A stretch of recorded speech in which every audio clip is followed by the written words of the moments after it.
lesson is on the segment addition postulate and congruent segments. So in the last video, we talked about points, lines, and planes, and we also talked about line segments and rays. And out of those geometric terms that we talked about, a segment was the only one that we said could be measured. So for example, if I had this segment AB here, I could take out, or here would be AB, I could take out a ruler and measure it and see how many inches, centimeters, whatever unit I wanted to use, I could use that to measure it.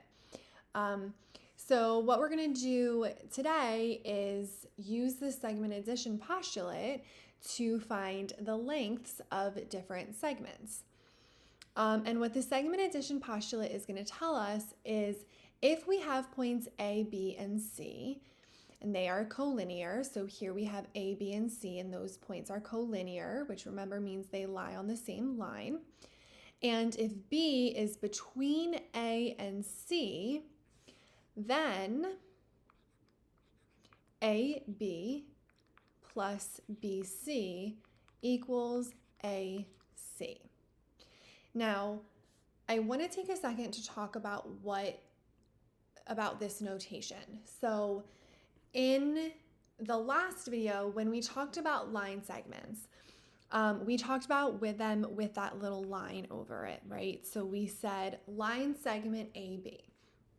What this is referring to, this is kind of an important note here. This is referring to the actual line segment.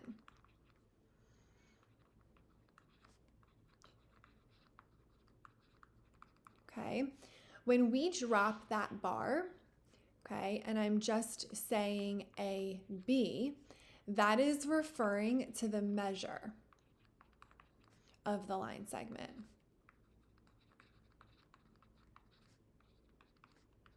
And that's going to be important to distinguish throughout this year in geometry. So when we're putting that line over it, we are talking about the actual line segment. So this segment here is line segment AB.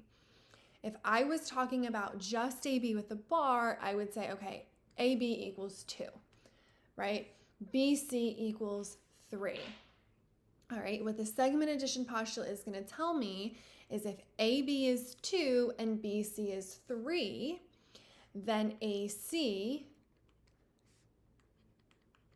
would be 5, okay? So it's this piece plus this piece equals this whole, okay? This notation here is important because you are going to see it throughout this entire year. So that's important to note. You're even going to see, the difference in this lesson as well, okay? So let's get into this segment addition postulate and how we can use it, okay? So for this first page here, we're pretty much doing the same thing for all of them. We're going to have a line segment, and we're going to either be given both pieces and we want to find the whole, or we're going to be given a piece and the whole and we want to find the other piece, okay? So here I have segment RS is 7, segment ST equals 15. So if I wanted to find segment RT, I would take 7 plus 15. That's going to equal the measure of segment RT. So 22 would be the length of segment RT. Okay, now it doesn't have units here. It doesn't tell me if this is in centimeters and inches, so I'm just going to leave my answer as 22. If I did have units in there, I would want to add them. Okay, so this is an example where I'm given a part, and I needed to find the whole segment length. Okay, number 2 is an example where I'm going to be given a piece and the whole. So if I wanted to find the length of segment HI, all right, I know that GH is 4, plus the length of segment HI is going to equal the length of GI, which is 13. All right, so if I wanted to solve for the length of segment HI, that would be 9. I can subtract 4 from both sides.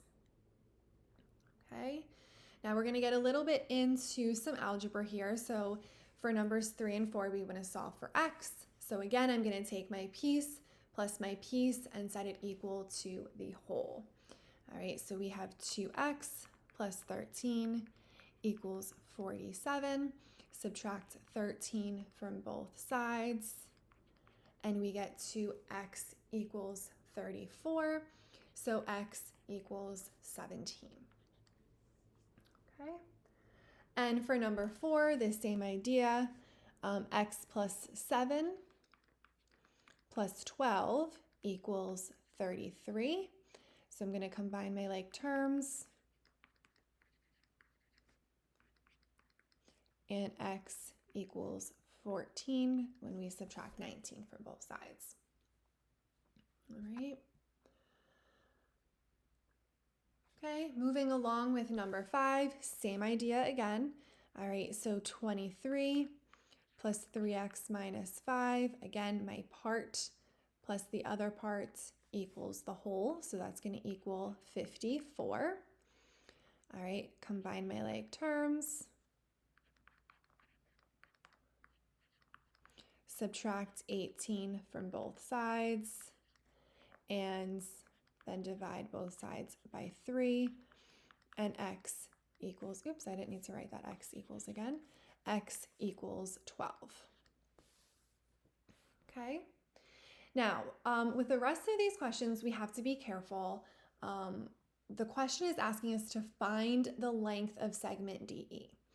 Okay, so in order to do that, we're going to have to solve for x, all right? But that is not going to be our final answer. All right, so for number 6, find DE. I'm going to set this up the same way I did with my other ones. So x plus 2 plus 2x plus 1 equals 12. I combine my like terms,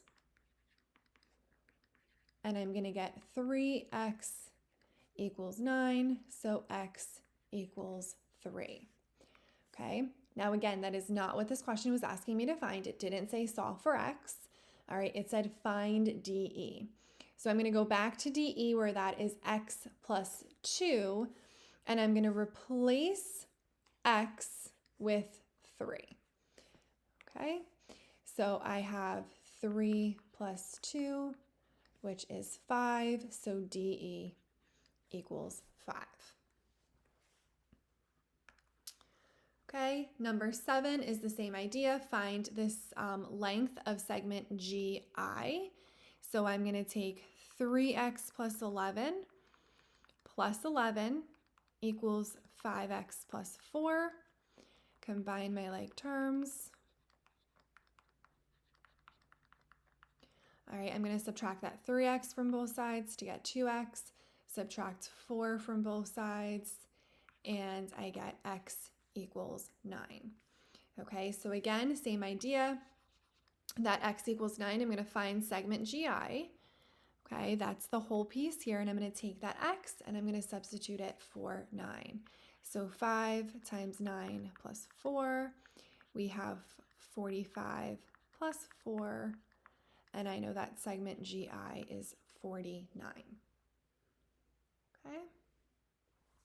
And then in 8, I have to find each segment. So I'm going to find the length of segment TU, UV, and TV. Okay, so just a little bit more substitution, but the setup is the same. I have my piece plus my piece equals the whole. So 3x plus 10 equals 4x. And when I subtract 3x from both sides, I get x equals 10, okay? So in TU, I'm gonna have 2 times 10 minus 8. All right, so for TU, that is going to equal 12, okay? UV is gonna be 10 plus 18, which is 28. And then TV is gonna be 4 times 10, which is 40. Okay, now what's nice about this one is because I found every single piece, I can check my answer and make sure that 12 plus 28 does in fact equal 40, and it does. So I know there's a pretty good chance that I did this all correctly. Okay, and you could have done that for any of the other ones to make sure. That's a good way to check your answer if you have enough time to do that. All right, like plug those back in and just make sure everything works out. Okay, So that's the segment addition postulate. Nothing too crazy there. Just again, that piece plus that piece equals the whole. Okay. Now we're going to talk a little bit more about line segments, specifically what it means to be congruent segments. So congruency is going to be a really big topic in geometry. And just specifically talking about segments for now, segments are congruent if they have the same length or the same measure. Okay, so the same length or the same measure means that they are congruent. Okay, if you look at these two segments here, all right, we have line segment EF and line segment GH. They have this little tick mark here, okay, and those tick marks represent that the segments are congruent. Okay, so that represents that the segments are congruent. Okay, now if in this same image I had segment EF, segment GH, and then maybe I had this segment here, AB, and this segment here, CD. Okay, if I wanted to represent that these two segments were also congruent to each other, I would still use my tick marks, but I would use two tick marks here. Okay, so I would say I would have these tick marks. All right, each of these segments have one tick mark to show that they're congruent to each other. But then here, segment AB would be congruent to CD. All right, and I know that they're congruent because they have those tick marks. They have the same number of tick marks. All right, but because AB has two tick marks and segment EF has one tick mark, they are not congruent to each other. Okay, so that's how we kind of keep track of diagrams that have more than one pair of congruent segments. Okay, so what I want to put here, I want to talk again a little bit more about notation. So if EF, so the measure of EF is equal to the measure of GH. All right, if those measures are equal, okay, then now we're going to talk about the actual segment. So I'm going to use that bar. Then segment EF is congruent to segment GH. Okay, this symbol right here is your congruency symbol. Okay, we're going to see this all the time in geometry. All right, this little equal sign with the squiggle above it means congruency. Okay, so here we're talking about how this EF equals GH. We're talking about the measures of the segments are the same. So this segment is 9 and this segment is also 9. Those measures are equal, right? 9 equals 9. Here we're saying that these segments themselves are congruent. Okay, so again, this is the difference between the measures and the actual segments. Okay, so that's going to be important, especially once we start getting into proofs. That notation is going to be really important. Okay, so here we're going to solve for each variable or segment length. Okay, so for number 9, it tells us that we have two segments. Because I see those tick marks there, I know that they are congruent, which means their measures are equal. So I can set 3x minus 2 equal to 16. And here I just have to solve for x. X is going to equal 6. Okay. For number 10, it says if segment EF is congruent to segment GH, solve for x. So here it didn't give me the tick marks, but it told me that the segments were congruent. All right, so I can put the tick marks there. That's just kind of a good habit to get into when you see that segments are congruent, putting those tick marks there. All right, and to solve for x, again, I'm going to set them equal to each other because they have the same measure. All right, so 10x equals 40 and x equals 4. All right. Number 11 and 12 are going to be a little bit different. We're going to use the diagram to name segments that are congruent. Okay, so again, I'm going to look for, and they don't have to be pairs. We're going to see that in a second. So WV has one tick mark and ST has one tick mark. All right, so we can say that segment WV is congruent to segment ST. All right, again, we want to put that bar over it because we're talking about the segment, not just the measure of it. All right, then we see that segment RS has two tick marks. All right, segment VU has two tick marks, so those segments are going to be congruent. And finally, segment RW and TU also have three tick marks, so they are congruent as well. Okay. We're going to do the same thing with number 12. So it says use the diagram to determine the segments or determine which segments are congruent. It doesn't give us the tick marks, but it does give us the measure of each segment. So if segment AB is 13 inches and segment DC is 13 inches, those are going to be congruent. So AB is congruent to DC. And if segment AD and segment BC are both 8.7 inches, they are also going to be congruent to each other. All right, and again, I'm labeling them with two tick marks to show that they are congruent to each other, but they're not congruent to AB and DC. Okay. All right, let's look at a couple more. For number 13, we want to solve for x and y. So let's solve for x first. All right, I see x over here, it's x plus 3, and this segment has one tick mark. All right, so I know that I have to set this segment equal to this segment measure over here. Okay, I don't want to set it equal to 22 because those have two tick marks. All right, so they don't match. So I'm going to set x plus 3 equal to 17 to get x equals 14. And then, let's put that down here. And then for y, all right, that segment is going to be congruent to this segment over here. So 2y equals 22 and y equals 11. Okay. All right, our last three examples are going to tie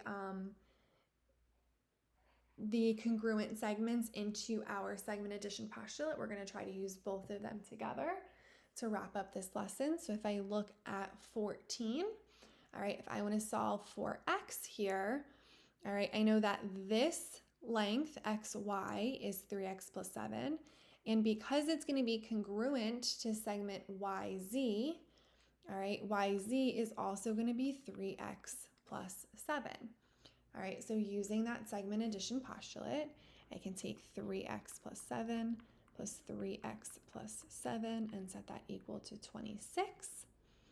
So I have 6x plus 14 equals 26, and x equals 2. Okay. For number 15, if I look over here, I know this piece, I know this piece. Oh, I used the same letter twice here. I'll have to fix that. So we have x, y, and then z, z. That shouldn't be that way, so let's just kind of make that an A for now. So this segment AZ would be x plus 1, all right, because those two segments are congruent. All right, so x plus 1 plus 4x plus x plus 1 equals 20. All right, I'm going to erase this just to give myself a little bit of room. And we're going to have 6x plus 2 equals 20. 6x equals 18. Divide by 6, and x equals 3. All right, and our last problem is going to look pretty similar to number 14. All right, if AB is 2x plus 5, then we know BC is also 2x plus 5. So when I set up my equation, I take my piece plus my piece, set it equal to the whole. So 4x plus 10 equals 6x minus 6. All right, when I subtract 4x from both sides, I'm going to get 2x. When I add 6 to both sides, I'm going to get 16. And my final answer here is x equals 8. But it wasn't asking me to solve for x. It was asking me to solve for AC. So I'm going to take that value and plug that back into AC. So AC was 6 times 8 minus 6, which is 42. So my final answer there is AC equals 42 units, inches, whatever the unit might be there. Okay? Thank you so much for watching. If you have any questions, you can put them in the comments below. Thank you.